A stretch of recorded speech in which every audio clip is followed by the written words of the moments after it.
কক্সবাজার সমুদ্র সৈকতে গোসল করতে নেমে নিখোঁজ পর্যটক মোহাম্মদ সজীবের মরদেহ উদ্ধার করা হয়েছে।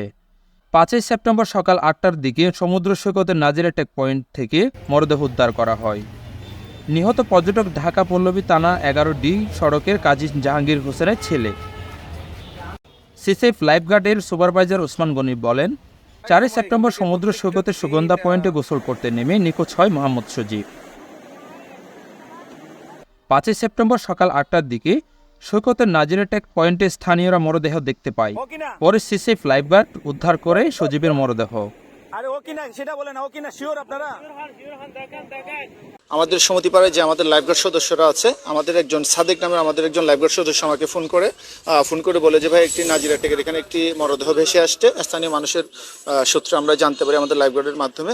তখন আমি আমাদের বীজকর্মী যারা রয়েছেন ওনাদের সহযোগিতায় জেলা প্রশাসনের অ্যাম্বুলেন্স নিয়ে আমরা সরাসরি তৎক্ষণিক ঘটনাস্থলে যাই এবং অভিভাবককেও খবর দেওয়া হয়েছিল। আমরা যাওয়ার পরে ওনার অভিভাবকরা এসে যখন নিশ্চিত হয়েছে যে এটা মরদেহ, যেটা সুগন্ধা থেকে মিসিং হয়েছিল গতকালকে, ওটা জানার পরে আমরা এখান থেকে এখন ওনাকে এখানে। স্বজনরা বলেন, ২ দিন আগে মিরপুর ১১ থেকে বন্ধুর সাথে বাইক রাইডে ঘুরতে আসে সজীব।